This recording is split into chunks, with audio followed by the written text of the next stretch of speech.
इस वक्त जो हमारे मोअज़्ज़ज़ मेहमान हैं, हमारे थिंक टैंक सैयद तौक़ीर हुसैन बुखारी शाह साहब हैं, और राजा साजिद क़यूम साहब जो कश्मीर सोसाइटी के सदर हैं, और मोहतरम मुजीबुर रहमान कुरैशी साहब जो कि पीपल्स पार्टी के सदर हैं यहाँ डेनमार्क में।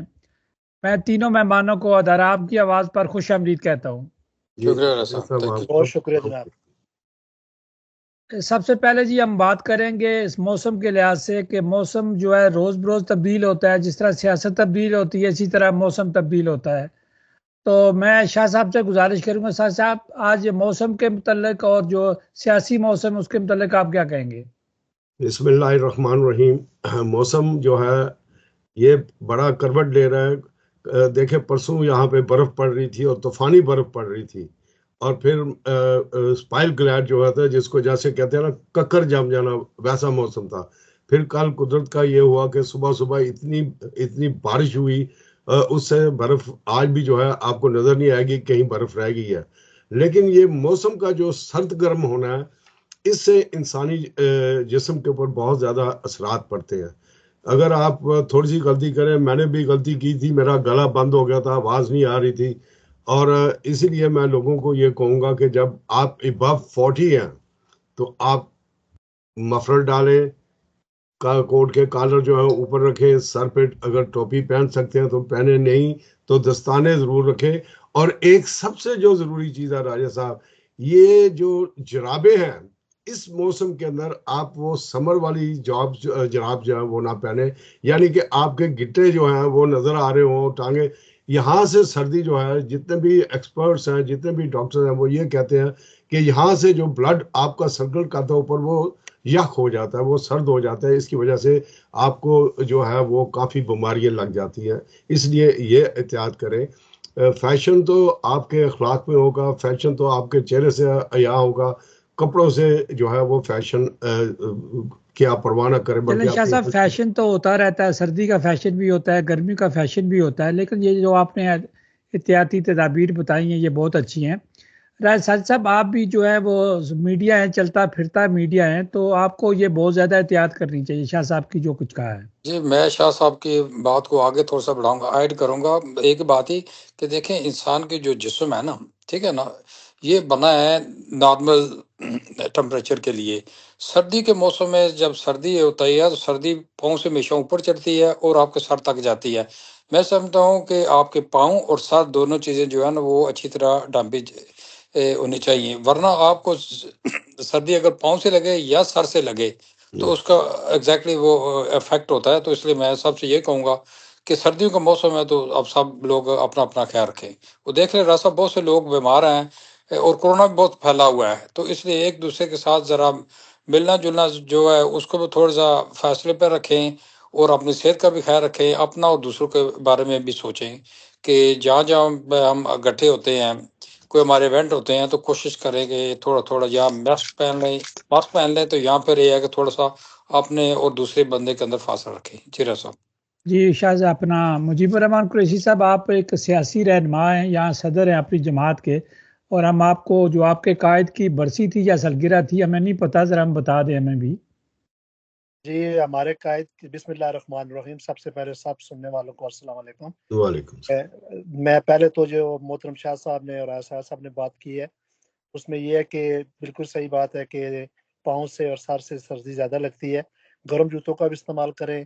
ये हमारी जो ख़ासकर ये गर्म जुराबें हैं, ये स्पोर्ट्स की दुकान से मिलती हैं, ये जो स्केट के लिए लोग इस्तेमाल करते हैं, उसके वो वाली जुराब इस्तेमाल करें, मफलर इस्तेमाल करें, दस्ताने इस्तेमाल करें, सब चीज़ें अच्छी हैं। लेकिन जो सबसे ज़रूरी चीज़ साजिद भाई ने बताई है कि क्योंकि इस वक़्त फ्लू बहुत ज़्यादा फैला हुआ है और कोरोना भी लोगों की शिकायत आ रही है, कोरोना भी फैला हुआ है, उसमें हमें सबको एहतियात करनी चाहिए। ज़रूर मिलें, अस्सलाम वालेकुम व वालेकुम सलाम कह के भी एक दूसरे को हम सलाम दे सकते हैं। ज़रूरी नहीं होता कि जफ़े लगाएँ और जफ़ाई लगा के मिलें तभी कोई ज़्यादा होता है। कल मस्जिद में एक जनाज़ा था तो काफ़ी लोग खांसी वगैरह भी कर रहे थे और महसूस हो रहा था, लेकिन फिर भी लोग, क्योंकि हमारा वो इखलाक है, प्यार है, हम एक दूसरे से गले मिलते हैं, तो कोशिश यही करनी चाहिए कि थोड़ी सी एहतियात कर लें। जब सब ठीक हो जाए इंशाल्लाह तो फिर गले भी मिलते रहें और मुलाकात भी करते रहें।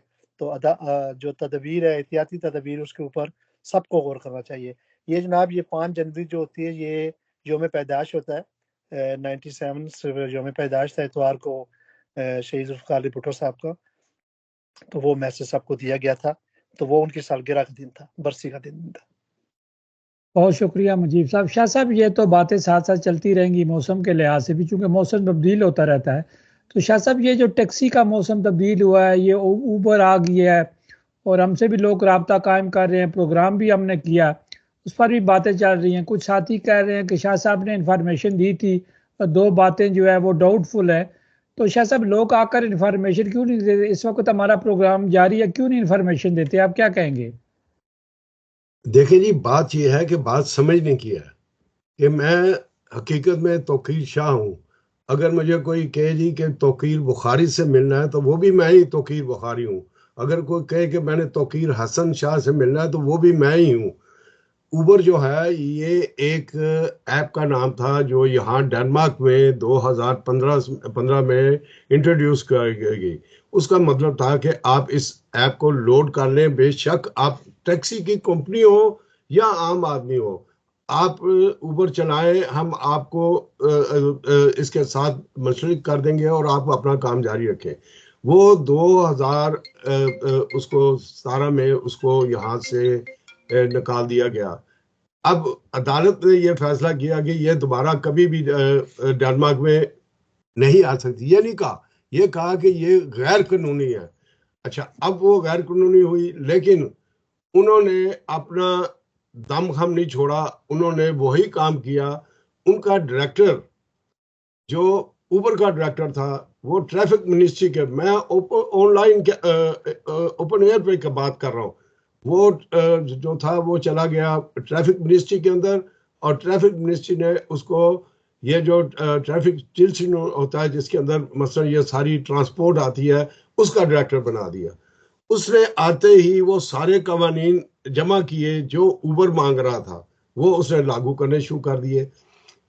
अब 2024 को, 1 जनवरी 2024 को इन्होंने सबसे पहले इजाजत दी 3 जजीरे जो हैं उनको, वहां पे ट्रांसपोर्ट, वहां पे कोई टैक्सी नहीं चलाता था, तो उन्होंने इजाजत दी।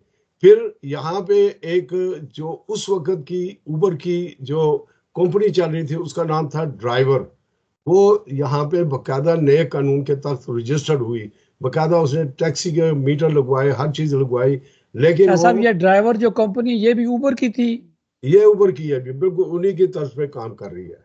और ये दूसरे भी मानते हैं कि जो शाह साहब, ये जो लोग आपको जनाजे पर या मुख्तलिफ जगहों पर आपसे मिलते हैं, तो शाह साहब आप ये बात नहीं कर सकते? तो आप मौका है तो क्यों नहीं करते बात?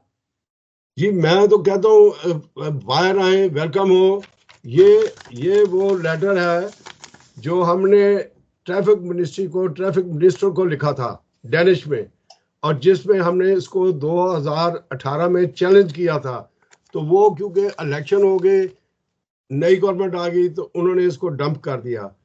इसमें मेरे साथ इसको लिखने में और मेरे साथ बैठने में चौधरी वलायत साहब का बहुत बड़ा हाथ था। ये हम दोनों ने मिलकर ये चीज लिखी। शाह साहब, आप बात करें मौजूदा, हम बात करते हैं। शाह साहब, आप गए मस्जिद में, तो जो मौजूदा टैक्सी के चेयरमैन हैं या सदर हैं, जो कुछ भी हैं, जो जो जो टैक्सी के मालकान ने उनको सदर बनाया हुआ है, तो वहां भी तनकीद हुई, कुछ आपको मुबारकबाद दे रहे थे, कुछ वो कह रहे थे शाह साहब आप गलत बात कर रहे हैं। ये बहुत सारों ने तो मुझे मुबारकबाद दी है इस मसले पे कि मैंने तो बात किया उबर की, मैंने तो ऐप की बात की है कि वो लीगल होके वापस आ गई। ये इसी तरीके से है जैसे टिल क्रिकलिंग का केस था कि आप अपनी बीवी बच्चों को या मियाँ को पाकिस्तान या दूसरे मुल्कों से बुलाना चाहते हैं इस मुल्क के अंदर, तो आपकी टिल क्रिकलिंग, लोगों को पता ही नहीं था टिल क्रिकलिंग होती क्या। मैंने आपके रेडियो से ये शोर किया कि हम लोग 25-30 साल से यहाँ रह रहे हैं, हमारी टिल क्रिकलिंग यहाँ पे ज्यादा है, जिससे हम शादी कर रहे हैं उसकी टिल क्रिकलिंग इस मुल्क के साथ 0 है। आखिर वो कानून रद्दी की टोकरी में चला गया। इसी तरीके से उबर अब दोबारा आई है, और उबर का उन्होंने उबर नाम नहीं दिया, लेकिन उबर को उन्होंने लिखा है कि ये ड्राइवर और वीगो दूसरी कंपनी जो है उन्होंने तो ऑलरेडी जो है वो स्टिकर लगा लिया उबर के, और लोगों ने इस चीज को पढ़ा भी है। आप राजा साजिद साहब से पूछ सकते हैं, मुजीब रहमान कुरैशी साहब से आप पूछ सकते हैं, आप दूसरे लोगों को कल एतवार वाले दिन आपके प्रोग्राम में लुबना लाई ने ओपनली ये बात मानी थी कि उबर आ गई है और वो इस मुल्क के अंदर सिर्फ आई नहीं बल्कि फर्दर आगे रहने के लिए वो इस मुल्क के अंदर आई है। अब उबर का मतलब क्या है कि आप इस तर्ज पे गाड़ियां चला सकते हैं। अभी मैंने आपको ट्रांसपोर्ट मिनिस्ट्री का ये एक पेज दिखाया था, वो सब लोग कर सकते हैं। वहां उन्होंने लिखा है शाह कि साहब ये इन्फॉर्मेशन हम इसलिए दे रहे हैं कि हमारे लिसनर इस ब्रांच से मुंसलिक हैं, ये कोपेनहेगन में है, ब्रॉन्डबी में है, फ्रेडरिक्सबर्ग में, और पूरे मुल्क में जो हमारे लिसनर हैं जो हमें सुनते रहते हैं, तो उसकी वजह से राज साहब आप भी इस ब्रांच से मुंसलिक हैं और आप काफ़ी तजर्बा भी रखते हैं और आप कश्मीर सोसाइटी के सदर भी हैं, आप लोकल काम करते हैं, लोकल तंजीमात के साथ आपको सारी चीज़ें पता चलती रहती हैं। तो ये जो शाह साहब कह रहे हैं या आपके कोलीग या साथी आपसे बात करते हैं, वो क्या करते हैं बातें? नहीं, देखिए शाह साहब जो कह रहे हैं वो ठीक कह रही हैं। बाकी जो ड्राइव जो कंपनी है ना, देखिए ये सब जो है ना, ड्राइव एक कंपनी थी जिस तरह Treigang firmas डैन थाक्स है, आमा थाक्स है, इस तरह की कंपनी बनी थी। और उस वो कंपनी एक कंपनी से दो फिर कंपनी बन गई। दो पार्टनर थे, उन्होंने अपनी अपनी कंपनी बना ली। तो उबर जो आई है डेनमार्क के अंदर, वो डेनमार्क जो टैक्सी नियमना कानून कायदा उसके नीचे आई है और वो उनको स्पेस मिली है, या स्पेस जिसने दी है वो ड्राइवर वालों ने दी है। ड्राइवर वालों ने कहा जी भाई आप हमसे मिलके काम करें, तो अभी वो वहां पे आए हैं। शाह साहब बिल्कुल ठीक कह रहे हैं, उबर आ गई है। और दूसरी बात, जैसे शाह साहब ने आगे भी कहा है कि अब देख लेना कुछ अरसे के बाद, चंद सालों के बाद ये बिल्कुल ओपन हो जाएगी, जिस तरह बाकी यूरोप में है या बाकी इंग्लैंड वगैरह में आप देखेंगे तो वो होगा। इसका असर तो पड़ेगा बिल्कुल, टैक्सी जो ब्रांच के अंदर लोग हैं इसका पड़ेगा। और देख लेना अभी मेरा हाल तो राज साहब खतरा किन लोगों को, जो तकलीफ उबर की किसको है? शाह साहब खतरा, नाराज साहब खतरा तो किसी को नहीं होना चाहिए। देखें हर बंदे का जो नसीब है, अल्लाह ताला ने जो लिखा है वो तो उसको मिलना है, उबर हो या कोई भी हो। अब ये है कि उन्होंने चलना है डेनिश सिस्टम के सामने, सिस्टम के साथ। पहले प्रॉब्लम ये थी डेनमार्क को कि यहाँ पे जो ड्राइवर काम कर रहे थे, एक तो प्राइवेट गाड़ियां थी जिनकी इंश्योरेंस नहीं होती, जिनका कोई आगे पीछे पता नहीं होता, अल्लाह ना करे कुछ भी हो जाए तो जो कस्टमर होता है वो सेफ नहीं था। ठीक है एक। और दूसरी बात ये है कि अब जब और दूसरी बात ये है कि ये टैक्स वगैरह जो था वो डेनमार्क में नहीं देते थे। ये बाहर की कंपनी थी और बाहर में थी, बाहर किसी मुल्क में रहा, फिनलैंड में नहीं, हॉलैंड में थी। तो वहां पे इनका टैक्स ज्यादा। डेनमार्क को इसका उबर का कोई फायदा ना, अगर फायदा किसी को था तो वो उबर को था, या जो वो ड्राइवर काम कर रहा था तो वो था। तो उससे प्रॉब्लम काफी पड़ी है। पहली जो राज साहब 2015 इसका पब्लिक को फायदा या नुकसान है? ऐसा पब्लिक को फायदा है। देखिए उबर एक ऐसे है कि उबर पूरी दुनिया में इंटरनेशनल है। अब मेरे पास एक ऐप बना हुआ है, मैं जब जरा सा बाहर जाता हूँ, किसी मुल्क में जाता हूँ, रोमानिया में जाऊँ, बुल्गारिया जाऊँ, स्पेन में जाऊँ, इटली में जाता हूँ, तो वो जो मेरा उबर का अकाउंट बना हुआ है मैं वो इस्तेमाल करता हूँ। जब मैं एयरपोर्ट पर उतरता हूँ तो उनको पता चल जाता है कि मैं कौन से मुल्क में किस जगह पर हूँ, और वहां पे मैं उबर की जो बुक करता हूँ वो आ जाती है और वहां बैठ के मैं आगे चला जाता हूँ। ये एक इंटरनेशनल कंपनी है टैक्सी की, या कह रही हम ट्रांसपोर्ट की कह लें। तो रास्ता फायदे तो पब्लिक को है, ऐसा नहीं कि फायदा नहीं, फायदा है, क्योंकि ये एक ऐसा ब्रांड है देखिए कि ये पब्लिक का है, पब्लिक को फायदा होना चाहिए, मालकान को भी फायदा होना। मुजीब साहब आप एक सियासतदान, एक सियासी लीडर हैं, आप इस कोपेनहेगन में रहते हैं, डैनिश सियासत करते हैं, लोकल सियासत करते हैं, आपका बेटा भी माशाल्लाह बड़ी अच्छी पोस्ट पे है, जो है ब्यूरोक्रेट है, इधर डेनमार्क की पैदाइश है उसके बच्चे की। तो मुजीब साहब आज सियासतदान आप क्या कहते हैं, जो लोग आगे पीछे बातें करते हैं, डेफिनेट आपसे भी करते होंगे? देखें जी मोहतरम शाह साहब ने और एहसास साहब ने काफ़ी तफसीलन ये उबर के मतलब बता दिया है, क्योंकि मेरी ये ब्रांच तो नहीं है, लेकिन मैं क्योंकि बैठता हूँ लोगों में बैठते हैं तो हम ये बातें सुन रहे हैं।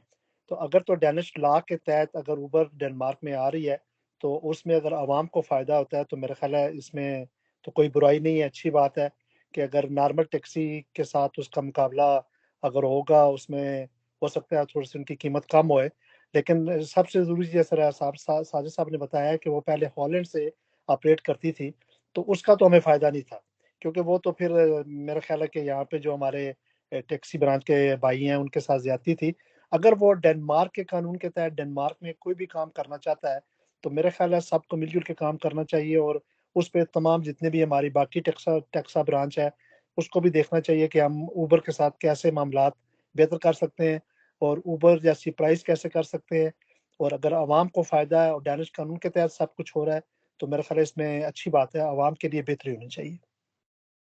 जी बजा फरमाया शाह साहब, चूँकि इस पर आपने काफ़ी स्टडी की हुई है, मेरी मलक ताहिर साहब से बात हुई थी तो मलक साहब ने कहा कि मैंने कहा जी आप आ जाएं हमारे साथ प्रोग्राम में, आ जाएं शाह साहब हमारे साथ प्रोग्राम में मौजूद होंगे और भी लोग मौजूद होंगे। तो उन्होंने कहा जी कि एक दो बातें हैं जिस पर शाह साहब ने जो बात की है वो डाउटफुल है, और हमारी इन्फॉर्मेशन के मुताबिक आप इसकी तस्दीक भी कर दें, तस्दीक भी कर दें कि मियाँ मुनीर साहब ने आपसे बात किया कि शाह साहब आप ऐसे बातें करते रहते हैं, गलत इन्फॉर्मेशन देते हैं।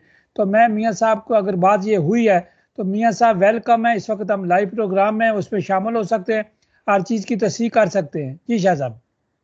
ये आपने बिल्कुल बात सही की है। मुझे कोई बंदा ये नहीं कह सकता कि मैंने जब से ऊबर की बात की है मैंने कभी जिंदगी में मियाँ मुनीर का या उनकी ऑर्गेनाइजेशन जो है उसके बारे में बात की हो। मैं बात करता हूँ फिमा थालब जो उनका एडमिनिस्ट्रेशन का अदारा जो है, डायरेक्टर है फियगांग CO2 फिया डेन टैक्सी, मैं उनकी बात करता हूँ। जो बिस्टेलिंग कंट्रोल है उनकी बात करता हूँ। मुझे फॉफ एन्यू से कोई तल्लक नहीं, लिहाजा मैं आपने कई दफ़ा सवाल भी सामने रखा, मैं नहीं बात करता। मैं देखता हूँ अपने कोलीगों को। मैंने टैक्सी चलानी शुरू की थी यहाँ पे, मैंने उस वक्त टैक्सी शुरू की थी जब हमारे लोग ना होने के बराबर थे, जिनको जुबानें भी नहीं आती थी।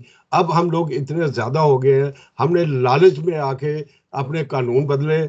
और आपने देखा भी है कि एतवार को जो हमारा प्रोग्राम हुआ उसमें बताया गया कि हमने कैसे कानून बदलवाए। मुझे किसी कोई ज़ात पे ना कोई झगड़ा है ना कोई बात है। बात यह है कि क्या ऊबर अगर उस वक्त रहती, जैसे ब्लैक टैक्सी जो है वो लंदन में चल रही है और उसके साथ ऊबर भी उठा रही है, इसी तरीके से जैसे राजा साजिद साहब ने अभी बात की है कि बाकायदा इटली में, स्पेन में, जहाँ भी आप जाएं आप नॉर्मल टैक्सी भी ले सकते हैं और ऊबर भी ले सकते हैं। आप टर्की में जाएं, इस्तांबुल में आप उतरे, आपने ऊबर में स्टेल करिए, नॉर्मल टैक्सी आएगी, वो आके आपको ले जाएगी। अब इसमें क्या मसला हुआ है? इसमें ये मसला हुआ है जिसके ऊपर शाह साहब, क्या फिया छाल या फिमा छाल जो है वो ऊबर के साथ काम कर रही है? ये देखें जी, मैं इस पर नहीं कह रहा कि वो काम करें या ना करें। मैं ये कह रहा हूँ कि हमारे टैक्सी ब्रदर जो हैं, जो मेरे बच्चों के बराबर हैं, जो नए काम कर रहे हैं, उनकी रोजी में बहुत बड़ी लात पड़ेगी। वो इस तरीके से कि मैं अगर यूलैंड में कहीं रह रहा हूँ तो मुझे पता है कि फलाने बंदे ने, फलाने लोगों ने वो गए हुए हैं, फिर ये उन्होंने कोपनहेगन आना है, और मैं उनको पहले ही कह देता हूँ कि मैं आपको यहाँ से वहाँ ड्राइव भी ले जाऊंगा और कोपनहेगन से मैं आपको ले भी आऊंगा, और हमारा ये 2000, 3000 या 4000 कोने का फिक्स प्राइस हो गई है। ना मुझे कानून हाथ लगा सकता, ना ये टैक्सी सर्च के। उसमें नुकसान क्या हुआ कि जो मेरे भाई या बच्चे वहां पे खड़े हैं एयरपोर्ट के ऊपर, उनके टूर ज़ाया हो गए, उनको ये टूर नहीं मिलेगा। वो लीगल टूर तो बहुत, इस तरीके से बहुत सारे लोग जो हैं वो प्राइवेट टैक्सी चलाएंगे और उनके एड्रेसेस जो होंगे वो मुख्तलिफ के अंदर मुख्तलिफ जगह से होंगे, तो गवर्नमेंट जो है, पुलिस उनको कुछ नहीं कर सकती बगैर सबूत के, क्योंकि उनके पास जो एड्रेस है वो तो उधर का है। तो ये चीजें जो है, तो शाह साहब कम्यूनों का क्या किरदार है इसमें? कम्यूनिस्ट हुई हुई है। कम्यूनों ने कौन सा किरदार अदा किया है, उनसे आप बात करें। कम्यून ये कहती है कि ना ही थे फल के थिंग कोई कानून नहीं बना सकता जब तक ये नीचे से रूट्स पे ये बात ना जाए। अब मजीब साहब बैठे हुए हैं, ये सियासी हैं, राजा साजिद साहब हैं, वो अपनी कश्मीर की सोसाइटी चलाते हैं। उनको इल्म है कि उन्होंने किस आदमी के साथ बात करनी है। अगर ये बात नहीं करेंगे दोनों, तो उनको क्या पता कि ग्रास रूट पे क्या हो रहा है। कम्यूने जो है, क्योंकि मैं खुद इलेक्टेड रहा हूँ, आपने मेरे देखे हुए पेपर, यहाँ पे मैंने सब कुछ सीखा था। तो फलके थिंग के उस में जब मैं बैठा तो वहां मैंने बहुत कुछ सीखा कि ये कैसे कानूनों को डिमोलिश करते हैं, कैसे कानून बनाते हैं, किस तरीके से ये आइन की खिलाफ वर्जी करते हुए कानूनों को पास करा लेते हैं। ये मैंने वहां से सीखा। यहाँ पे हर चीज पॉसिबल है, बिल्कुल पाकिस्तान की तरह। इसलिए मैं कहता हूँ कि यहाँ पे भी PDM की गवर्नमेंट है। हमारे कम्यून में जो बच्चे बैठे हुए हैं वो 2-2 जॉबें कर रहे हैं। एक ये उनका पर्सनल मैटर है, लेकिन वो आवाम से धोखा कर रहे हैं। वो एक जॉब कहीं अपने बिजनेस या अपने किसी जाति काम में लगे हुए हैं, और फिर वो कहते हैं जी कि अब मैं सियासत भी करूं, तो ये दोनों चीजें एक साथ नहीं चल सकती। एक इसका साथ जवाब नहीं तो चल सियासी बंदे सकती। देंगे। राजा साजिद कयूम साहब, आप माशाल्लाह डैनिश पर भी आपको अबूर हासिल है, इंग्लिश भी आप माशाल्लाह बहुत अच्छी बोलते हैं, उर्दू पंजाबी, और ये तो आप दोनों ज़बानें बोल सकते हैं, और आपको कश्मीरी ज़बान भी आती है। तो राज साहब, अगर इस तरह बंद कमरों में जो लोग बात करते हैं, पब्लिक में वैसे जो प्रोपेगेंडा फैलाते हैं, जब मीडिया ऑफर करता है तो मीडिया पर क्यों नहीं आकर बात करते? देखा जी, पब्लिक की बात पब्लिक में करनी चाहिए। राज साहब, अगर किसी को बहस किसी चीज से मिलती है तो क्यों नहीं, ये हमें शेयर करनी चाहिए, ये अच्छी बात है। तो बाकी राज साहब, किसी के ऊपर या हम कह सकें कुछ बात करें या किसी के ऊपर कहेंगे आपने इस तरह करना है, आपकी मर्जी से कुछ चले, तो ये मेरे लिए, मुझे तो ये थोड़ा सा मुश्किल लगता है, क्योंकि हम अपनी बात तो कर सकते हैं, किसी को बात करना या किसी को कहना राज साहब ये बड़ा मुश्किल होता है। तो आप उन लोगों के साथ कनेक्ट में रहें, रास्ते में रहें जो बात आगे बढ़ाना चाह रहे हैं। जैसे शाह साहब इनको कोई इन्फॉर्मेशन मिलती है तो इन्फॉर्मेशन आगे वो देते हैं। तो मैं तो समझता हूँ, मेरी नज़र में हर बंदे को ये चाहिए कि अगर किसी के पास अच्छी इन्फॉर्मेशन है या बुरी इन्फॉर्मेशन है, तो अगर वो दूसरे तक पहुंच जाएगी तो मैं समझता हूँ ये बहुत अच्छी बात है। राजा साहब, ये करनी चाहिए। मुजीब साहब, आप सियासतदान हैं, बंद कमरों में सियासत नहीं होती, बंद कमरों में तो खबरें नहीं फैलती, बंद कमरों में मीटिंग तो हो सकती है लेकिन वो पब्लिक के लिए नहीं होती, वो उस बंदों के लिए मीटिंग होती है। तो जो लोग बंद कमरों में सोफों पर बैठकर सोफा वैलिया जोर लगाते हैं, तो आज हम उनको मौका दे रहे हैं, अगर सियासतदान है या किसी चीज़ में वो काम करते हैं या किसी फोइनी में काम करते हैं या टैक्सी चलाते हैं, तो आज उनके पास मौका है, वो अपना जोर लगा लें। आपकी बात दुरुस्त है राय साहब कि जो जिस चीज़ के साथ जिसका तल्लक होता है, और जो अभी प्रॉब्लम जैसे शाह साहब ने फरमाया आ रहे हैं ऊबर और जो हमारी लोकल टैक्सी यहाँ पे चलती है, तो मेरा तो ख्याल है कि ये सारे मिल बैठे और मिल बैठ के जो जो भी फ्रेनिंग्स हैं, जितनी भी टैक्सीज की हमारे ब्रांचेज हैं, वो भी और ऊबर वाले भी मिल बैठ के ऐसा कोई हल निकालें जिससे किसी को नुकसान भी ना हो और जो पब्लिक का फायदा है उसमें भी सबका साथ हो। मैं समझता हूँ कि जैसे जो भी यहाँ पे फ्रेनिंग है या हेड कर रहे हैं, उनको चाहिए कि वो ऊबर के साथ भी मामला तय करें और आके पब्लिक में बताएं कि उनके आने से हमें क्या मसाइल पैदा होंगे, ताकि वो भी पब्लिक भी थोड़ा सा गौर फिक्र कर सके। जैसे मेरा जहाँ तक ख्याल है, क्योंकि ये मेरी ब्रांच नहीं है, तकरीबन 2,500-3 हज़ार टैक्सी तो खाली कोपेनहेगन में है। तो अगर इतने लोग हमारे इसमें काम कर रहे हैं, 2,500-3 हज़ार सुबह, 2,500-3 हज़ार शाम को, तो ये भी देखना है कि उनकी रोजी का भी सबने ख्याल रखना है कि ऊबर आके ये ना हो कि उनके उनके लिए भी नुकसानदेह हो। तो मेरा ख्याल है जितनी भी ये फ्रेनिंग्स हैं टक्सा की स्पेशली, ये आपस में मिल बैठे, मिल बैठ के इसका कोई अच्छे तरीके से हल निकालें ताकि किसी को नुकसान भी ना हो और आवाम को जो फायदा मिलना है वो भी मिले। ये मेरा तो ये मशवरा होगा सबको। शाह साहब, आखिरी कमेंट्स दें, अब मैं दूसरे पॉइंट की तरफ बढ़ता हूँ इसके बाद। जी, मैं ये कहना चाहता हूँ अपने सारे दोस्तों अहबाब से, मुझे आप मेरे पे जितनी मर्जी लानते करें, जितनी मर्जी गालियां दे, मुझे कोई परवाह नहीं है। मुझे परवाह है इस नेशन की जिसके साथ मैं अपने आप को अपनी बलादरी समझता हूँ, जिसको मैं अपने भाइयों से भी ज्यादा प्यार करता हूँ। मेरा जानमार्ग के अंदर पूरे कोई दुश्मन नहीं है, दोस्त ही हैं, दुश्मन कोई भी नहीं। मैं ये कहना चाहता हूँ कि हमारे जो इस वक्त उबर के साथ आने से ये जो टैक्सी लॉ का खत्म हो गया, जो 1 जनवरी 2025 को जितने भी कानून नए बने हैं, मैं उनका जिक्र नहीं करता। मैं सिर्फ टैक्सी ब्रांच का इसलिए काम का जिक्र करता हूँ कि मैंने इसको खून पसीना दिया, मैंने इसमें काम किया। यहाँ पे जितनी भी ऑर्गेनाइजेशंस हैं वो क्या अपने वॉनमैन को वॉनमैन समझती हैं। मलिक ताहिर साहब आपने जिक्र किया, मेरा उनसे कल टेलीफोन पे उन्होंने रब्ता किया था। मैंने कहा आप वॉनमैन नहीं हैं, आप एक डैनिश सीखे पढ़े, आपको आती है और आप बकायदा मीडिया पर्सन है। एंड मेनली बिल आम गाड़ी को इजाजत दी जाती है टैक्सी चलाने की। ये टैक्सी नहीं होगी। टैक्सी वो होती है कि जिसको आप एक दफा टैक्सी के रूप में ले आते हैं, फिर उसके हर चीज जो होती है वो ऑफिशियल होती है। और अगर उसको उतारना हो, आपके शो में मलिक सिकंदर ने भी जिक्र कर दिया था, कल लुबना लाई ने भी संडे को कर दिया था, ये परमानेंट होता है। उसको इसको अदालत में लेके जाया जाता है, उसको टाइम दिया जाता है कि इससे पहले कि तुम आज हम क्या हैं। मैंने खुद 2 लाख करोड़ दिया है, मैं बीमार हो गया था, मैं ऑन एयर कह रहा हूं। ये कहते हैं ना उबर लानी है, मुझे 2 लाख करोड़ फीगान CO2 में दे के, मेरे पास प्रूफ है बैंक के, मैं आजाद हुआ, वहां से अपनी कंपनी आजाद कराई। पहले क्या होता था, 3 महीने आप अब सिल से दे दो, आप किसी दूसरे कंपनी में जा सकते हो। अब वो नहीं है। अब राजा साजिद अगर वॉलमैन है या मुजीब कुरैशी वॉलमैन है, तो ये बराए नाम वॉलमैन है, ये एक आम गाड़ी चला रहे हैं, आम टैक्सी, जैसे मैं आम कार चलाता हूँ। उसको सिर्फ इजाजत है कि सवारी ने हाथ दिया तो वो टूर उठा सकते हैं, उससे पैसा ले सकते हैं, बाकी ये टैक्सी नहीं है। ये क्यों नहीं समझते, क्यों कहते हैं कि मुझे बड़ी अच्छी डैनिश आती है। भाई डैनिश आती है, पहले उसको ग्राउंड में तो जाओ। जैसे मैंने आपको कहा था, सॉरी टू से, कि मुझे उर्दू आती है, लेकिन मैं उर्दू को अंग्रेजी में लिखता हूँ। वो उर्दू तो ना हुई, वो तो उर्दू की तौहीन साहब आपने बजा फरमाया। राज साहब इसको क्लोजिंग की तरफ, दूसरे सवाल की तरफ बढ़ने से पहले आप भी छोटा सा कमेंट दे दें कि जब इस तरह चौधरी शौकत साहब ने कहा था कि जी अब ऊबर आ गया और इसने रहना है, दूसरे लोग भी कहते हैं अब ऊबर आ गया, ऊबर रहना है, तो हम जिस मुल्क में रहते हैं, हम सब जिस मुल्क में रहते हैं, ये मुल्क कानून के नीचे चलता है। ये हर चीज कानून के नीचे जाती है, अपनी मर्जी का कोई काम बंदा नहीं कर सकता। शाह साहब देखें, शाह साहब ने बात की, शाह साहब का दुख और तकलीफ मैं समझ सकता हूँ कि इन्होंने जिंदगी पूरी टैक्सी ब्रांच को दी है।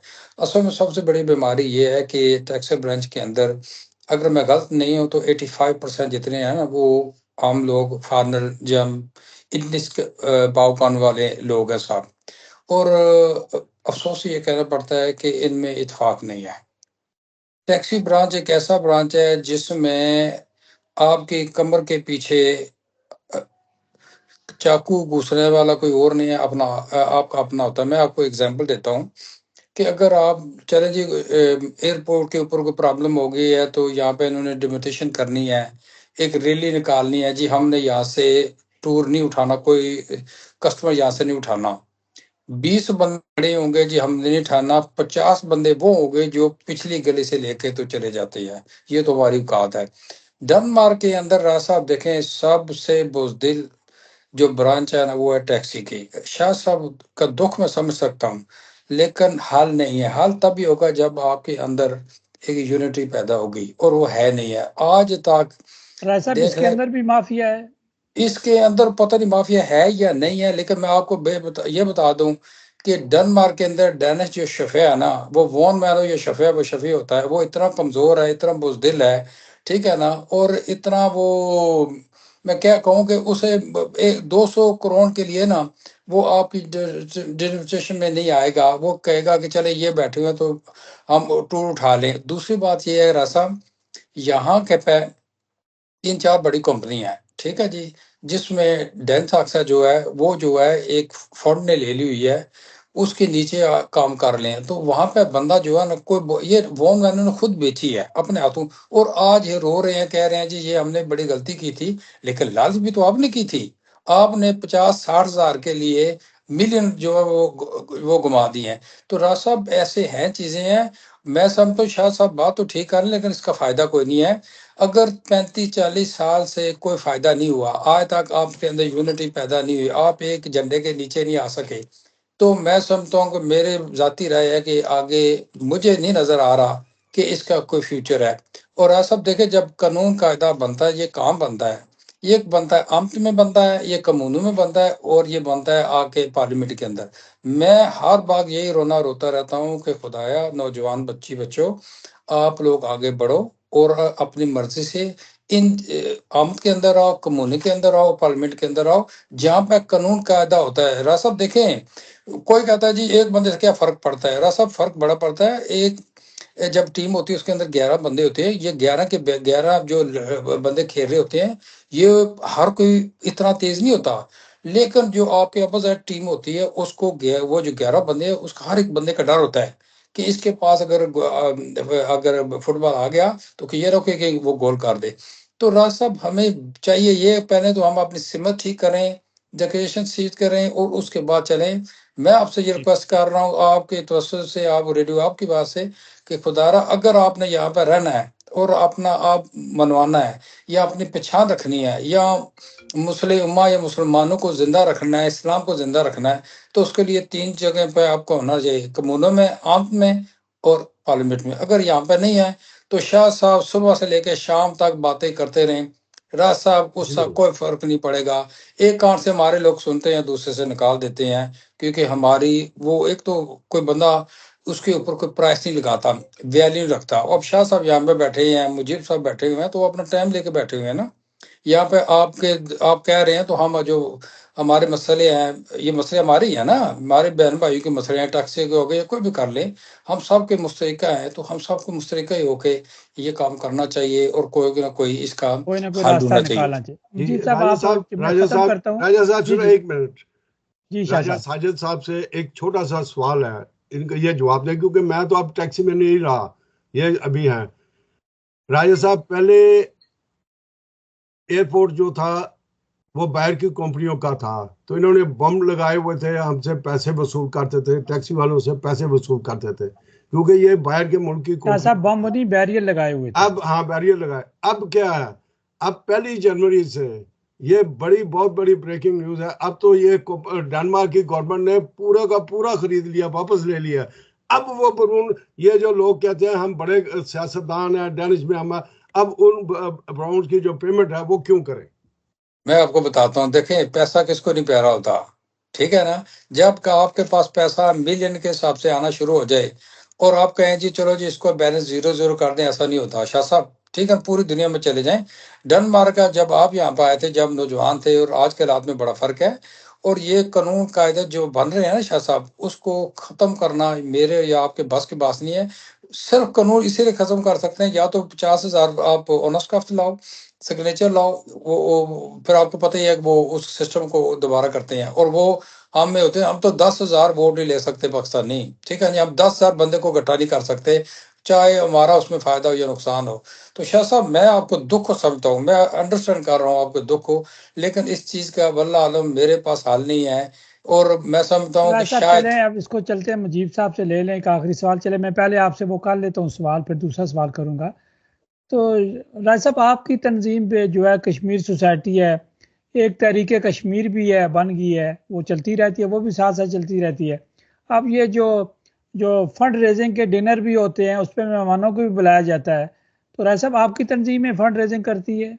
शाह साहब, हमने कभी नहीं की, हमने कभी नहीं की, हमने जो किया अपने बलबूते पे किए हुए। और मैं कश्मीरी हूँ, आप सबको पता है, और डगे की चोट पे कहता हूँ, मेरा तल्लुक कश्मीर से, मेरे बलिदान, मेरे दादा परदादा, 5,000 साल पुरानी हिस्ट्री है हमारी, ठीक है जी। अल्हम्दुलिल्लाह। साहब आपको पता है, मुजीब साहब को पता है, शाह साहब को, तो हमेशा ही जब भी कोई हमारा इवेंट होता है तो आप होते हैं, ऐसी बात भी ना हमने कभी की है ना कि मेरा और मेरी जो पूरी टीम है कश्मीर सोसाइटी डेनमार्क, हमारा सिर्फ और सिर्फ फोकस होता है कश्मीर के ऊपर का मसले, कश्मीर का आज कश्मीर। इसके अलावा हमारा कभी भी आपने सुना है किसी दूसरी तीसरी जगह पे ना कोई हमारा काम है, ना होता है, ना क्योंकि हम मसला कश्मीर ही नहीं आज कर बिल्कुल, आप सके। राज साहब आपका बिल्कुल मौकफ सही है। मुजीब साहब, ये चूंकि आप सियासतदान हैं, ये जमहूरी मुल्क है, यहाँ तो सारे मामला जमहूरियत से होते हैं।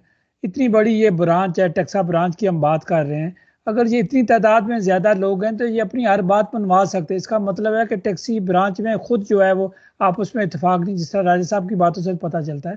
तो आप सियासतदान है, अगर ये जमहूरी लोग हैं तो यहाँ तो जमहूरियत से सारे काम हो जाते हैं। जी मुजीब साहब। बिल्कुल आपकी बात दुरुस्त है मोहतरम शाह साहब ने, और राजा शाह साहब ने काफ़ी तफसीलन इसके ऊपर बात की है। मेरा तो एक ही लाइन पे ये जवाब होगा कि आपस में इत्तेफाक से बैठ के ये मसले को हल करने की कोशिश करें, और कोई ऐसा काम नहीं होता दुनिया में कि अगर जब बंदा बैठ जाए और आपस में मुज़ाकरात करे, बैठ के टेबल टॉक करे, तो तमाम मसले मसाइल दुनिया के हल हो जाते हैं। तो मेरा ख्याल है जितनी बड़ी यहाँ पे ये टेक्सा ब्रांचेस हैं, क्योंकि मैं आपको पहले बताया कि मेरा इससे कोई इतना तल्लुक, लेकिन लोगों में जब हम बैठते हैं, अपने जो भाई हैं जो इस ब्रांच से तल्लुक रखते हैं, तो फिर वो गा बगा जिक्र करते हैं। लेकिन मैं फिर भी कहूँगा कि ये सारी ब्रांच जितने भी यहाँ पे हैं, 3 4 5 जो भी, वो आपस में बैठ के ऊबर वाले से भी बात करें, अपने जो वोन मैन है उनसे भी बात करें, और बैठ के कोई ना कोई अच्छा तरीका निकालें। बैठने से ही बात बनेगी।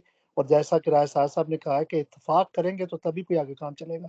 इत्तेफाक के बगैर कोई काम नहीं होता, क्योंकि इत्तेफाक के साथ ही हमारा सारा काम चल रहा है। तो मेरी तो यही दोबारा पैगाम होगा इन सब ब्रांच के लोगों को कि आपस में बैठ के बात करके जो कानून अगर डेनमार्क ने बना दिया है, और अगर वो डेनमार्क कानून के तहत वो आ रहे हैं, अगर वो डेनमार्क के कानून के तहत वो काम करेंगे, तो उन्हें फिर हमें किसी तरीके से रोकना पड़ेगा। जैसे साहब साहब ने कहा जी 50,000 साइन जो है उनको आप लेके हैं, तो वो तो आपको पता है वो ज़रा इतना आसान काम नहीं है, लेकिन फिर भी आपस में अगर इत्तेफाक कर जाएंगे तो कोई ना कोई इसका हल निकाल लेंगे। ये बिल्कुल बजा फरमाया, कोई ना कोई हल जो है निकालेंगे। मुजीब साहब, अगले सवाल की तरफ जाने से पहले हम ऑन एयर कह रहे हैं, वीडियो की शक्ल में भी कह रहे हैं कि हम किसी भी टेक्सा ब्रांच के कोई डायरेक्टर आए, कोई फोरमैन आए, कोई सदर आए, कोई चेयरमैन आए, हम उनको अदारा आपकी आवाज़ पर दावत देते हैं, वो हमें बताएं किस टाइम उन्हें आना चाहते हैं, किस टाइम बात करना चाहते हैं। तो आप मुझसे एग्री करते हैं?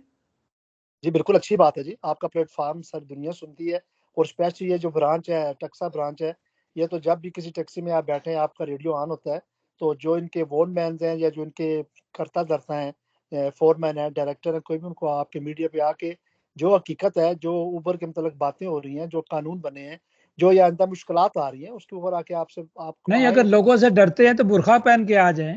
नहीं ऐसी बात नहीं है, मेरा ख्याल है डरते नहीं होंगे, लेकिन मेरा हो सकता है क्योंकि अभी 1 जनवरी से ये कानून लागू हो रहे हैं, हो सकता है वो मजीद थोड़ी सी ऐसी हो गए हाँ, और हो गया होगा जी, जैसे शाह साहब आप कह रहे हैं ऐसे हो गया है, तो वो मजीद हो सकता है इन्फॉर्मेशन इकट्ठी कर रहे हो, और सारी इकट्ठी करने के बाद आपके रेडियो के ऊपर आए और लोगों को बताएं, ये भी हो सकता ये है। बात भी ठीक है। शाह साहब, आते हैं अब कम्यून के इलेक्शन की तरफ, कि इलेक्शन बहुत नज़दीक आ रहे हैं। जब भी हम बात करते थे, आज से 2 साल पहले भी बात की, 3 साल पहले भी बात की, तो इलेक्शन आने वाले हैं तो लोग हमें कहते थे जी बहुत जल्दी है, देखेंगे। अब ये नया साल 25 भी आ गया है, इस 25वें नवंबर में इलेक्शन होने हैं, इसी में रमज़ान भी है, हज भी है, रोज़े भी हैं, छोटी ईद भी है, बड़ी ईद भी है। तो ये सारा साल जो है वो अभी यूल गुजरा है, तो काफ़ी मसरूफ़ साल गुजरा है हर कम्यूनिटी का, हर लोगों का, डेंशियों का। तो शाह साहब, ये इलेक्शन कोपनहेगन कम्यून में आ रहे हैं, तो इस तरफ मार्क्सवाइज चंद लोगों के अलावा फ्री ग्रोने का फोरमैन है, उसने ऐलान किया है।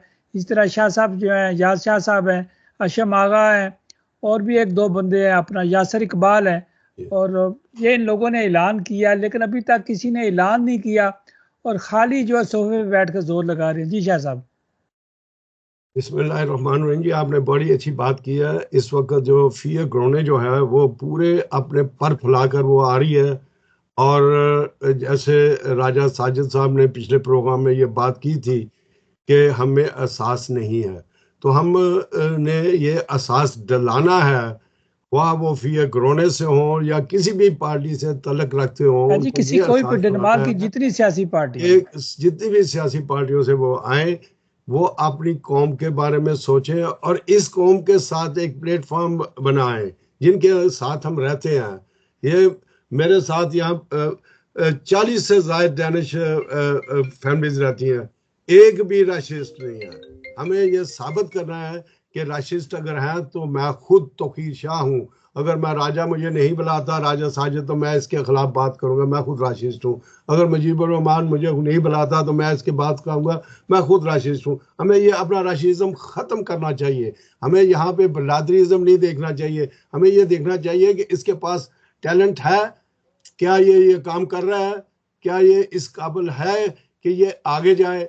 देखें, फियर ग्रोने के साथ जहाँ मैं इस वक्त एज ए उनका मशीर हूँ, तो मैंने उनके सारे बंदों को टेस्ट किया और सबके साथ बात हो रही है। उसके अंदर मेजॉरिटी जो है वो पाकिस्तानी पार्टी नहीं रही, वो ना ही पिछली पार्टियों की तरह पाकिस्तानी, वो एक डेनिश पार्टी के तौर पे आ रही है सामने, और उसके अंदर वो सारी प्रॉब्लम्स हैं जो हमारी हैं।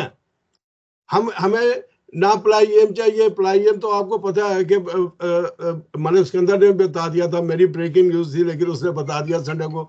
ये तो अब कम्यूनों को इजाजत मिल गई है कि कोई भी बंदा कम्यून के साथ मिलके यहाँ पे प्लाईएम बना सकता है, इस्लामिक हो जो भी हो, इसकी पाबंदी खत्म हो गई है। अब मसला जो है वो हमारे लिए है कि मेरे जाने के बाद मेरी बेगम या मेरे बच्चों का पाकिस्तानी पासपोर्ट है, वो नेक्स्ट वीक कैसे जाएं? अगर उडंसे से लेके पूरे यूलैंड से लेके आधे शीलैंड में पावर सर्विस से ये सारी चीजें आपने ऐसा बात सुनी शाह साहब की, कि शाह साहब जो बात कर रहे हैं कि जमहूरी मुल्क है, तो अब जमहूरियत का आने वाला है, कम्यून का इलेक्शन आने वाला, कम्यून की बात सारे करते हैं, तो अब कम्यून के इलेक्शन राय साहब बहुत नज़दीक आ रहे हैं। आप जो है वो डैनिश सियासत तो जो है वो करते हैं, लोकल सियासत करते हैं, लेकिन अपनी कश्मीर सोसाइटी के अलावा किसी पाकिस्तानी या दूसरी सियासी पार्टी के आप मेंबर नहीं हैं। आप डेनमार्क के अंदर रहकर डेनमार्क की बात करते हैं, आप क्या कहेंगे राय साहब? देखा जी, बिल्कुल रासो, हमें डेनमार्क ही की बात करनी चाहिए। मैं तो समझता हूँ कि हमें डेनमार्क ही की बात करनी चाहिए, क्योंकि डेनमार्क हमारा घर है। मैं अगर 1 या 2 साल के बाद पाकिस्तान जाता हूँ 1 हफ्ते या 2 हफ्ते के लिए, उसके बाद मैं वापस आ जाता हूँ, मेरे वालिदैन यहाँ पे है, मैं यहाँ पे है, मेरे बच्चे यहाँ पे है, बच्चों के बच्चे यहाँ पे है। ठीक है रासब, हमने इनको सेव करना है। और इस तरफ शायद पता नहीं क्यों, क्या बात है कि क्यों ना फिक्र कर रहे। देखे रासब, जो हमारे पास डेनिश पासपोर्ट है ना, वो छिपछू है। ये याद रखिए, छिपछू है। अगर हम किसी कम्युनिटी में पकड़े जाते हैं तो इनके पास कानून है कि जो यहाँ का, ये हमें मुल्क से बाहर निकाल सकते हैं। बिल्कुल ठीक है ना साहब, और ये बड़ी संगीन बात है। और ये जिन लोगों के साथ हुआ है उनके लिए शौक थी, उन्होंने अपने पढ़ा नहीं था या क्या था, नहीं हुआ, और यहाँ पर लोग डिपोर्ट हुए हैं जिनके पास डेनिश पासपोर्ट था। और मैं समझता हूँ कि राज साहब, इन चीज़ों को ब्रेक लगाने के लिए ये ज़रूरी है कि हम अगेन, मैं वही कहूँगा कि हम पार्लियामेंट के अंदर जाएं जहाँ पे कानून कायदा बनता है।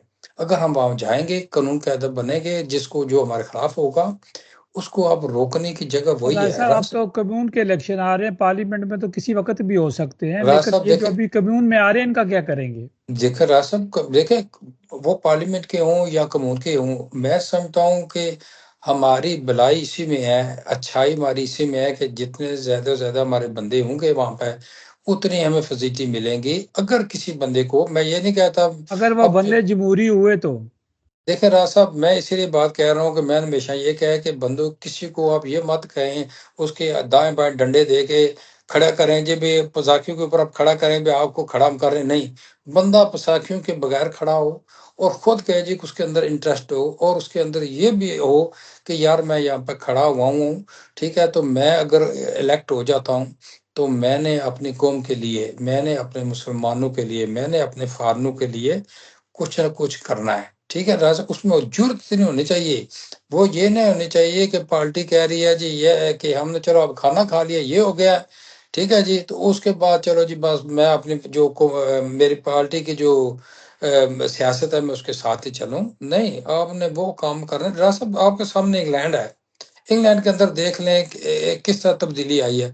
अब मैंने आपको लास्ट प्रोग्राम में बताया था कि इटली और स्पेन, नॉर्वे के अंदर देख लें राजा साहब, नॉर्थ के अंदर देख लें, वहां पे बड़ा बड़ा हमारा फ्लुएंस है पाकिस्तानियों का। तो यहाँ पे क्यों नहीं? यहाँ पे तो माशाल्लाह पाकिस्तानी बच्चे और बच्चे जो हैं वेल एजुकेटेड है। सिर्फ उनको मोटिवेट करने की जरूरत है। और दूसरी बात यह है, शायद जो मेरी बात हुई है मैं आपके साथ शेयर कर लेता हूँ। मैंने काफी नौजवानों से बात की है, तो वो उनका यही है जी कि हमें कहते तो हैं कि आप खड़े हों, लेकिन साथ में ये भी कहते हैं, मशवरे देने शुरू कर देते हैं कि आपने इस तरह करना है, इस तरह करना है, इस तरह करना है, आपने मेरे साथ यहाँ चलना है, आपने मेरे साथ वहां चलना है, आपने इधर नहीं जाना, उधर नहीं जाना। रास्ता इन चीजों से हमें निकलना पड़ेगा। ठीक है ना, हमने ये नहीं बिल्कुल देखना बजा कि फरमाया राय साहब, किसी को जो है अपनी छतरी के नीचे रख कर नहीं चलना। मुजीब साहब, आप सियासतदान हैं, जमहूरी आदमी हैं, आपका बेटा माशाल्लाह ब्यूरोक्रेट है, डेनिश जो जॉब कर रहा है श्रीलंका में या गालिबन मुझे नहीं पता, लेकिन वो यहीं पढ़ा, इसी मुल्क में रहा, इन्हीं कम्यूनों में रहा, यहीं से उसकी ग्रोथ हुई, यहीं से उसने सारे काम किए, कॉलेज यूनिवर्सिटी स्कूल इसी मुल्क से किया और इसी मुल्क के लिए वो काम कर रहा है। तो अगर बच्चे अपनी मर्जी से काम करेंगे तो मेहनत करेंगे तो वो बच्चे बन जाएंगे, जो रास्ता मैं मेहनत नहीं अगर करेगा वो पीछे रह जाएगा। रास्ता अगर मुझे मौका दे मैं अपनी बात खत्म कर लूं, राय इजाजत साहब, हो फिर तो। मुजीब साहब से पूछ ले, हम तो जमहूरी आदमी हैं, इनका चले टाइम। चले जी कोई जी नहीं जी नहीं जी। नहीं, बोले बोले ऐसा थैंक यू राय सर, साहब, आप थैंक यू। बोल सकते अच्छा हैं। अच्छा, ऐसा मैं वही बात कर रहा था। देखें, हमें इन चीजों से बाहर होना पड़ेगा, हमें इन चीजों से बाहर निकलना पड़ेगा। ठीक है, वरना जो है ना, बच्चे आना चाहते हैं, लेकिन बच्चे आना चाहते हैं, कहते हैं कि हमें जो ये जो है ना कि एक बसाकी वो जो है टेक दाएं और बाएं, ये नहीं हमें चाहिए। तो ये हमें सोचना है राज साहब कि हम उन्हें कहेंगे, उन्हें इंडिपेंडेंट करें, उन्हें कहें जी बिल्कुल आप आए, आप बताएं, आप बताएं कि आपके लिए क्या, हम क्या आपके लिए कर सकते हैं। ठीक है, इसमें राज साहब ये भी होता है, ये जरूरी नहीं है कि सिर्फ फाइनल ही उनको दें, जो डैनिश है वो भी वोट डाल दें, वो भी जी, देंगे पूरे आप। मुल्क से, जी पूरे मुल्क से। बिल्कुल बिल्कुल राज साहब, तो मैं समझता हूँ सिर्फ हमें इंडिपेंडेंट होना चाहिए। हमें ये नहीं सोचना चाहिए कि ये मेरा बंदा है, ये फलाने का बंदा नहीं, हमारे बंदे होने चाहिए। मेरा बंदा कोई नहीं होना चाहिए, हमारे बंदे होने चाहिए। बिल्कुल, जब हमारा हम बंदा नहीं, मेरे बंदे होने। जी मुजीब साहब, अब आपने, आपकी बारी है। मुजीब साहब, पिछली दफा सिकंदर फरमा रहे थे कि 1 लाख गैर मुल्कियों के जो वोट हैं वो कोपेनहेगन कम्यून में, अगर ये भी 3000 से या 3500 से या 2800 से मेंबर बने तो ये 28-29 मेंबर तो इनके अपने बन जाते हैं। ये तो जमहूरी मुल्क है, यहाँ तो जमहूरियत से हर चीज तब्दील होती है, यहाँ तो डिक्टेटरशिप है ही नहीं, ये तो कानून के नीचे है। जी मुजीब साहब। मोहतरम राजा साहब को दोबारा फिर से बात शुरू होगी कि सबसे जरूरी है कि हम सब में आपस में इत्तेफाक होना चाहिए। मैंने तकरीबन 10 इलेक्शन यहाँ पे कम्यून और पार्लियामेंट के जो मैंने फॉलो किए हैं और उसमें बढ़ चढ़ के हिस्सा भी लिया है। आपको पता है 3 दफ़ा इकराम को हमने कौंसलर बनवाया, फिर हमने बदर शाह साहब को कौंसलर बनवाया, और लोगों के साथ भी हम काम करते रहे, उनको भी कौंसलर बनवाया। लेकिन मैंने देखा और मैंने ये जैसे राजा साहब बात कर रहे थे कि हमें पार्लियामेंट में, आम में और कम्यून में तो आना चाहिए। फिर ये जब कम्यून में ये कौंसलर मुंतखब हो जाते हैं बच्चे और बच्चियां, फिर उनका कोई अता पता नहीं होता कि वो कहाँ पे हैं। मैं तो आपको पता है कि हम आपके रेडियो पे आके जितने भी हम बैठे हुए हैं, हम सब आके हमेशा हमारी कोशिश होती है कि भाई आपका मुजीब साहब ये अवाम का रेडियो है, हमारा नहीं है। चलें जी, आवाम का रेडियो ही सही, लेकिन मैं ये कह रहा हूँ कि इस रेडियो पे बैठ के जब बात होती है तो हमेशा यही बात होती है कि आपस में इत्तेफाक करके, किसी भी पार्टी के साथ आपका तल्लक है, आपका और आपके नौजवान बेटे बेटियों में बात कर रहा हूँ, इनका जो फ्यूचर और इनके बच्चों का जो फ्यूचर है वो डेनमार्क में ही है। साहब साहब ने बिल्कुल ठीक फरमाया, ये हमारा घर है और इसकी कानून की हम पाबंदी करते हैं और इसके कानून के तहत हम यहाँ पे रहते हैं। तो मेरा जहाँ तक है ये कि जिस भी जगह से जो भी बंदा, जिस कम्यून से, हमारी बेशुमार कम्यून हैं, जो भी खड़े हों, वो उनकी सबकी सपोर्ट की जाए और कोशिश की जाए कि ज़्यादा से ज़्यादा लोग जो हैं वो कम्यून के अंदर आ सकें, ताकि अपने मसाइल, अपने बच्चों के मसाइल उनको बेहतर तरीके से हल कर सकें। आपको पता है कि जैसे आप कहते हैं कि अभी तक सिर्फ चंद नाम सामने आए हैं। अभी मुझे एक मैसेज आ रहा था, शायद शाह साहब शायद इसकी तायद कर दें कि ये फ्री होने वाले कोई इस महीने के आखिरी हफ्ते में कोई अपना प्रोग्राम कर रहे हैं, शायद सबको इनविटेशन आए। लेकिन जी साहब, सारी सियासी पार्टियां करती हैं, इनविटेशन देनी चाहिए सियासी लोगों को। तो दूसरी बात यह है कि उसमें हमने तभी कामयाब होना है मोहतरम राज साहब कि जब हमने इत्तेफाक से चलना है। देखें, हमारा किसी के साथ कोई जाती तो नहीं है ना, हम तो ये, हमारी तो ख्वाहिश ये है कि हमारे बेटे बेटियां आगे आए। और सारा साहब की बात जो है ना, मैं बिल्कुल उसकी तायद करूंगा कि हम जो बड़े हैं ना, वो हम ना अपना वो जो है ना हाथ, कहते हैं जी हमारा हाथ के बगैर आप चल नहीं सकते, हमारे हाथ के बगैर आप ये नहीं हो सकता आपको, क्योंकि यहाँ पे जो बेटे बेटियां बड़े हुए हैं उनकी अपनी एजुकेशन है, उनका अपना सिस्टम है, उनका अपना तरीकाकार है, वो सारा कुछ बेहतर जानते हैं, उनको कानून का पता है। तो हमें उनको फ्री हैंड देना चाहिए। फ्री हैंड जब हम देंगे, हम उनकी सपोर्ट करेंगे, हम उनको मशवरा भी देंगे, लेकिन उनको ये नहीं कहेंगे जी आपने जैसे राज साहब से आप इधर नहीं जा सकते, उधर नहीं जा सकते, नहीं। वो सब जगह जाएं, सबको मिलें, सबके लिए वो काम करें। और उसमें जरूरी यही होगा कि हम अपना जो है ना वो हाथ जो है उसको थोड़ा सा ऊपर से इस तरीके से हटाना पड़ेगा कि उनको फ्री हैंड देना पड़ेगा। और फ्री हैंड देंगे तो बच्चे भी हाँ, कुछ चीजें ऐसी होती है, जैसे मोहतरम शाह साहब है, ये काफी अरसे से, क्योंकि डैनिश पॉलिटिक्स में भी हैं, कम्यून में भी बैठे हुए हैं, इनको सब कुछ पता है, इनसे मशवरा वो ले सकते हैं कि भाई ठीक है, मैंने ये काम करना है, मोहतरम आप हमें क्या मशवरा देंगे। मशवरा ये दे सकते हैं, लेकिन मैं आप और ये नहीं कह सकते नहीं जी आपने ये लेफ्ट की तरफ तो नहीं जाना, ये राइट की तरफ तो नहीं जाना, नहीं, उनको फ्री हैंड देना पड़ेगा। और यही वजह है कि बेटे बेटियां घबराते हैं कि हम बाहर आएंगे तो हमें फिर वही काम करना पड़ेगा, हमें मुजीब साहब की सुननी पड़ेगी, हमें राज साहब की सुननी पड़ेगी, हमें साजिद साहब की सुननी पड़ेगी, हमें शाह साहब की सुननी पड़ेगी। इस चीज से घबराते, ये चीजें हमें थोड़ा सा ना एनवायरनमेंट ऐसी फैलानी चाहिए कि भाई बच्चों। तो राज साहब, मुजीब साहब की आपने बात सुनी कि इसका मतलब है कि लोग डिक्टेटरशिप करते हैं लोगों के साथ। एक बात और कर, सिर्फ एक सेकंड, मैं सिर्फ इजाजत चाहूंगा। मैं ये बात आपसे करना चाह रहा हूँ कि जैसे आपने कहा कि मेरा बेटा डिप्लोमेट है, माशाल्लाह 10-12 साल से वो डैनिश फॉरेन मिनिस्ट्री में काम कर रहा है। इस वक्त वो सिंगापुर में डेनमार्क इन्वेस्टमेंट जो है उसका, वो पूरे जो एशिया, पूरा एशिया, उसका वो डायरेक्टर है। वो इस मुल्क के लिए काम कर रहे हैं क्योंकि वो पता है कि जैसे राज साहब से, ये हमारा मुल्क है, हम यहाँ पे रह रहे हैं, हम भी 50-60 साल हो गए हैं इधर रह रहे हैं। अब बच्चे बच्चे उनके बच्चे, जैसे उन्होंने फरमाया, अब सब ने इधर रहना है।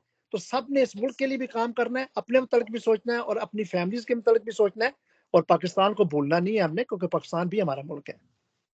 जी शाह साहब, आपके पास 2 मिनट है, फिर आखिरी सवाल हमने जो करना है, ट्रंप पर भी हमने मुबारकबाद भी देनी है, वो अमेरिका के सदर बने हैं, तो हम उम्मीद करते हैं कि डेनमार्क के साथ उनके तल्लुकात अच्छे होंगे और हमें भी जो है वो एज ए जो है डैनिश जो है हमें भी फ़ायदा मिलेगा। मैं सबसे पहले तो यंगस्टर्स को ये कहूँगा कि सियासत सीधा काउंसलर बनने से या फलके थिंग मेंबर बनने से नहीं आती। आपको पहले ग्राउंड जो रूट्स हैं नीचे से आप पार्टियों में शामिल हो, उनमें हिस्सा लें, उनको सुने, देखें कैसे वो एक्ट करते हैं, कैसे वो बात करते हैं, वहाँ से आप सीखें। और फिर एक बंदे से मेरी ये रिक्वेस्ट है कि जब आप इलेक्ट हो जाते हैं, पार्लियामेंट में इलेक्ट होते हैं, तो आप अपने किसी पढ़े लिखे दोस्त या किसी ऐसे बंदे को जिसका इंटरेस्ट हो पार्टी के अंदर, जैसे मजीब कुरैशी साहब है, राजा साहब है, इनको फलके थिंग के उलवेल के अंदर जो है वो मेंबर कर दो। ये वहां पे रात को जो उनकी उलवेल्स होती हैं महीने में एक दफा या 2 दफा, उसके अंदर ये अपने आप को बहुत ज्यादा कानून का माहिर बना लेंगे और ये फिर कौम के लिए काम करेंगे। हमारी गलती क्या होती है, मैं पार्लियामेंट का मेंबर बना हूं, मैंने कभी भी फलके थिंग में उलवेल में मैं वायद था वेल्सा की तरफ से जो उलवेल में बैठा था, मैं देखता था कोई और नहीं। अब क्या है, अब इंडियंस जा रहे हैं, भारतीय, अब क्या है, अफगानी जा रहे हैं, ईरानी जा रहे हैं, हमारे लोग नहीं जा रहे। मैं बच्चों से यही रिक्वेस्ट करूंगा, घबराए नहीं, आए, आके जो सवाल आपने करना है, हम खुदा को खुदा को गवाह बनाकर आपको ये बताएंगे कि ये सच्ची बात है जो हमें इल्म है। राज साहब, एक छोटी सी खबर जो मैंने आपसे शेयर की थी वो मैं इस मीडिया पे करना चाहता हूँ। हमारे कम्युनिटी का एक हसीन और बड़ा खूबसूरत फूल आज हफ्ते वाले दिन मुरझा गया है। राजा साहब ने उसका बकायदा इंटरव्यू लिया था। वो एसबिया में बलाल हुसैन नामी लड़का था जिसने 6 नॉवल डेनिश लैंग्वेज में लिखे और 5 से ज्यादा फिल्में, अभी 6ठी फिल्म उसकी बन रही थी। और वो उसके वालिद जो हैं अकबर हुसैन प्रोफेसर हैं और वो यूनिवर्सिटी एसबिया के, तो उनके उसकी डेथ हो गई है, सडन डेथ हुई है। और ये हमारी पूरी कम्युनिटी के लिए बहुत बड़ा सदमा है कि हमने एक फूल जो है, एक हीरा जो है, उसको हमने मिस किया। जी राजा साहब। जी राजा साहब, आप आखिरी कमेंट्स दें, फिर हम जो है वो डोनाल्ड ट्रंप साहब को भी मुबारकबाद देते हैं जो अमेरिका के सदर मुंतखब हो चुके हैं, बन चुके हैं, और उन्होंने सेनेटर ने भी जो है उनको मंजूर कर दिया है। तो बस अब वो देखते हैं कि हमारे मुल्क के साथ, हमारे डेनमार्क के साथ, सारी दुनिया के साथ उनके तल्लुकात अच्छे हों ताकि जो दुनिया तरक्की करे और डेनमार्क भी तरक्की करे। और देखिए राजा साहब, मैं तो ये कहूँगा कि हमें चाहिए कि हमें सबसे पहले कि हमें इत्तेफाक हो, हम एक पेज पे आ जाएं। ठीक है जी, हम सब ही या तो चौधरी बन जाएं, ठीक है जी, चौधरी से मुराद है, समझे ना, या राजपूत बन जाए, या कुरैशी बन जाए, या सैयद बन जाए। मैं एक जनरल बात कर रहा हूँ। बात यह है कि राजा साहब ऐसा नहीं होता। इस मुल्क के अंदर देखो, वेल एजुकेटेड है, जिनके पास पैसा है, हर चीज है, इनके पास कौन सा राजपूत है, कौन सा चौधरी बैठे हुए, कौन से वो बैठे हैं। राजा साहब, हमें जिस मुल्क में रह रहे हैं ना, उसके कानून कायदे और जो बंदा देखता है उसको अच्छी चीजों को अडॉप्ट करना चाहिए। मैं समझता हूँ हमें अभी भी ये राजा साहब कमी है कि हम छोटे छोटे हिस्सों में डिवाइड हुए हैं और छोटे छोटे बंदे जो है वो रूल कर रहे हैं। तो मैं उन सबसे ये रिक्वेस्ट करूंगा, आजाना हाथ जोड़ के रिक्वेस्ट करूंगा, आप पूरी पाकिस्तानी कम्युनिटी जो मर्जी चला ले, रहा साहब मैं हर बंदे के पीछे चलने के लिए तैयार हूँ, लेकिन इरादा नेक होना चाहिए, तवक्कुल होना चाहिए, और आपकी नीयत जो है ना वो साफ होनी चाहिए।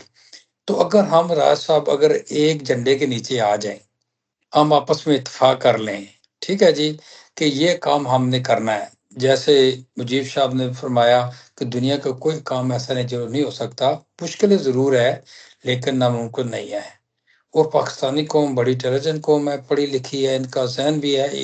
पाकिस्तान में 2 तरह के बंदे हैं, या जो उनके पास एजुकेशन है, तो या फिर टेक्निकल बंदे हैं। जिनके पास एजुकेशन ये नहीं सारी है, सहूलियात राय साहब या इस मालिक में मिलती है, हर कम्यून में ये सहूलतें मिलती हैं। बिल्कुल राज साहब, देखें अगर इनको हम ज़ाया कर देते हैं, एनर्जी ज़ाया करते हैं भी, ये हुआ वो हुआ, मैंने 10 बंदे करने, वो नहीं करने, इसके बजाय अगर हम 10 करने हैं, क्यों ना हम 50 बंदे इकट्ठे कर लें, एक जगह पर हो जाएं। मैं कह रहा हूँ मुझे इस चीज से कोई परवाह नहीं है, मैं बेशक किसी सीट पे बैठूं या कहीं पे बिठा दें मुझे, लेकिन जब तक हमारे अंदर यूनिटी पैदा नहीं होगी, इत्तेफाक नहीं साहब होगा, आपका ताद नहीं बहुत होगा। शुक्रिया, टाइम है जी, इजाजत नहीं दे रहा, नहीं तो थैंक यू आप सर। सारे ठीक है राज डिबेट साहब, को आपकी लंबा बहुत कर देते हैं। मेहरबानी। शाह साहब आपका बहुत शुक्रिया, थैंक मुजीब यू साहब सर, आपका अल्लाह बहुत हाफिज शुक्रिया। सर। एक सेकंड जी अल्लाह हमारे हाफिज पास सर। 30 सेकंड है, बात कर सकते हैं मुजीब साहब। मैं ये कह रहा हूँ जी, सबसे मैं जो भी शाह साहब ने बताया बिलाल का बड़ा अफसोस हुआ, अल्लाह ताला उसकी मग़फ़िरत फरमाए, इन्ना लिल्लाहि व इन्ना इलैहि राजिऊन। आमीन आमीन। शाह साहब आप आमीन। 10-15-20 सेकंड है, क्लोज कर लें। जी, मैं इनका शुक्रिया अदा करता हूँ जो आज हमारे साथ थे, और उम्मीद करता हूँ कि जो ये पहली तरीके जो कानून फैस सेट हुए हैं, जो बन गए हैं, उस पे हम फिर दोबारा डिबेट करें।